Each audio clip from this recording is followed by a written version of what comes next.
Good morning. This is Sid.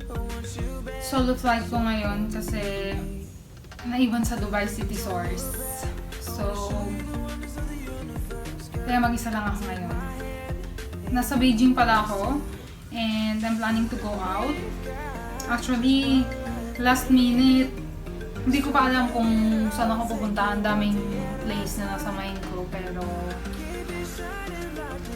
at the end, dun ako nag-stick sa Beihai Park. So, along subway station lang siya, kaya accessible siya. Madaling puntahan kasi ayokong nagta-taxi, ayokong nagbabas. Pero pag subway, okay lang.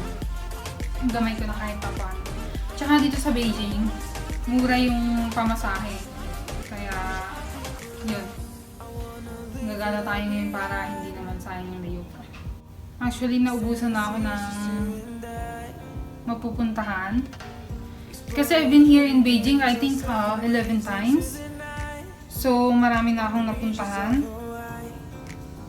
And then, before the flight, nag-post ako sa Facebook group kung ano yung marerecommend nilang puntahan. So, may mga nagsabi dun na Summer Palace or Temple of the Heaven or Temple of the Sun. Meron din nagsuggest ng Fragrant Hills. Pero maganda sana yung Fragrant Hills kasi autumn ngayon, nagpapalit yung kulay ng leaves. Kaya lang, malayo siya dito sa hotel. And kung pupunta akong mag-isa sa taxi, ang hirap pabalik kasi kailangan mong makikipag-negotiate sa mga driver. Eh yung iba, mga mauutak din, sisingilin ka nila ng mahal. Kaya siguro sa sunod na yun. Pero yung Fragrant Hills, malapit siya sa Botanical Garden. Kasi chinay ko sa map kanina. Umaga kong nagising eh. And then may nagsuggest pa na yung glass. Yung nakikita nyo sa Facebook, yung mga video dun na nasa mataas siya tapos glass yung floor. Exciting pero pag mag-isa parang nakakatakot. Siguro pag may kasama ako like friends, yung maraming support. Ayun, ano pa bang sinuggest nila? May nagsuggest din pala ng art district. Pero nung chinek ko, it's all about more on shopping district siya. And I'm not into shopping kasi I'm more on sightseeing. Kaya hindi na yun kasali sa mind ko. And after 2 days naman, nandito ulit ako. Kaya let's see kung ano pa ang ibang mapuntahan ko. So, ang aga pa lang dito, parang 6 something pa lang ng umaga. Pero kasi maaga nga akong nagising kaya nakaligo na ako, nakapag-prepare na ako para maaga rin akong makabalik. Kasi mamayang gabi, balik na rin kami ng Dubai. So, kailangan maaga ako umalis para makabalik ka rin ng maaga para makapag-sleep ka pa before flight. Yon. And sa labas pala, medyo malamig na kasi nga pa winter na. Pero, ito lang yung dala ko. I think this is enough naman. I'm wearing dress, by the way. I think kaya naman yung lamig. And I have a scarf as well. So, and I'm ready to go. So, let's go!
Dito na ako sa Beihai Park.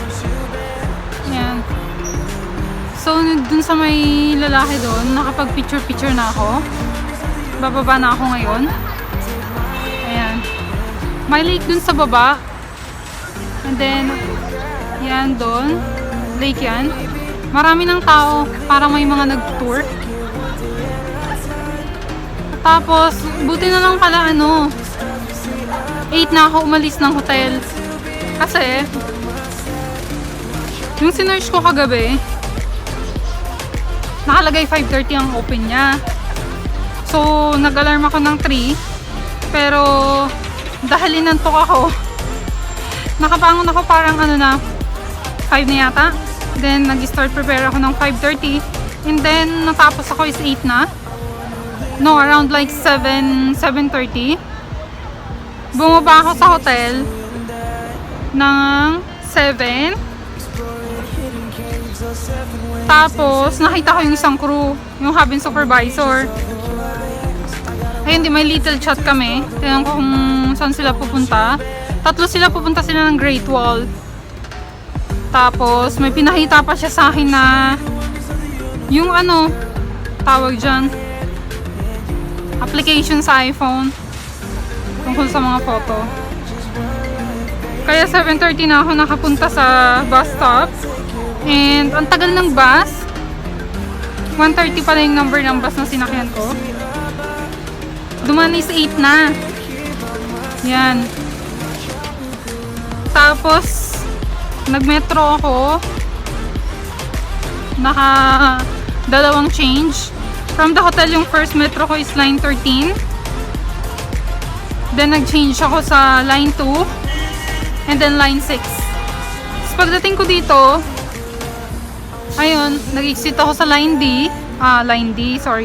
Exit D. Tapos maling way pala yung napuntahan ko. Buti na lang may guard dun sa may signal. Kaya, yun, naituro nyo sa akin yung tamang way. Kaya yun, nandito na ako sakto. Nakarating ako parang 8:53 dito. And mag-open yung park ng 9. Kaya, sakto lang. Tapos guys, pala? Ito yung ticket. I'll show you. Just wait. Pag 10 yuan siya. Ay! Just wait. Yan. Ito yung ticket, guys. Yan. Yan. Pag 10 yuan. So, kung i-convert mo siya sa dirham, kasi I'm based on UAE, nasa 5 dirham lang siya. Murang-mura. So, bababa na tayo para makita nyo yung lake. Yan. Dahan-dahan at baka tayo dito, sigkol. Ayan, ang dami ng tao.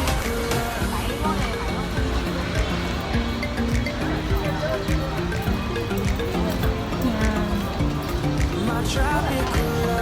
Doon tayo sa may walang tao. Sa bagay, hindi naman nila ako naiintindihan kasi Tagalog yung sinasabi. Halos lahat ng mga nandito mga check.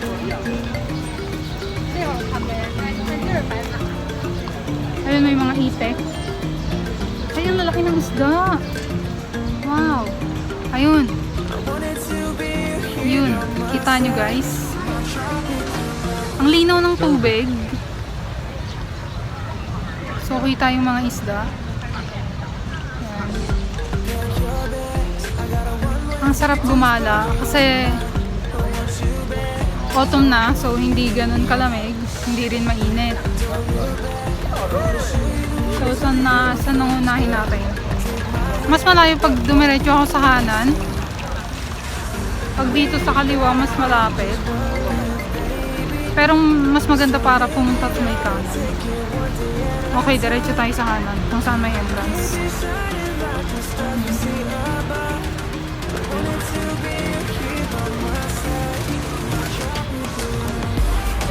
Pero parang gusto ko mag-picture dito.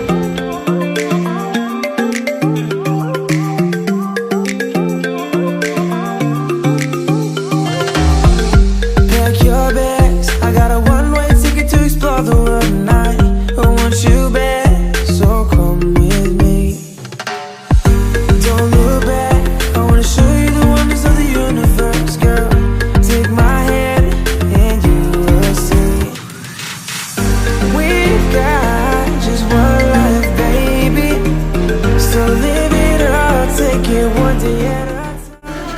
nandito ako sa Jingshin Studio, something ba yun? Ayan, may ID holder ako ba? Kasi limited lang yung pinapapasok nila sa loob.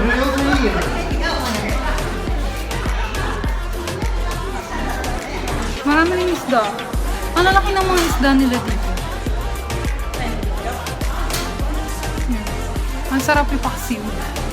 Tsaka prito at ihaw. Okay, tara dun guys.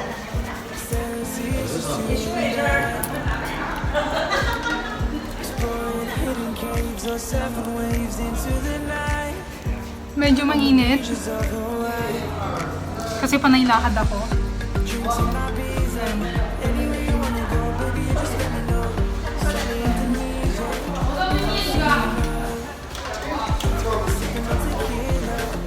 Against the light, hindi ako makapicture. Pero try ko din. We've got just one life, baby. So live it up, take it one day at a time. Keep it shining like the stars we see up. Yan. Mga vase siya. So ito may tubig-tubig din dito. Ayan siya. Pero walang isda. Ano tayo sa kabilang side? Parang pabilog lang naman. Hindi ko alam kung anong makikita dito.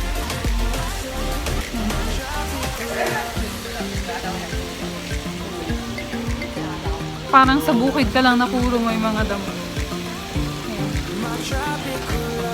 Ay, ayun. May nakita ko guys. Para siyang yung mga bilog-bilog sa The Hobbit. Ayun oh. Yun. Picture tayo dyan.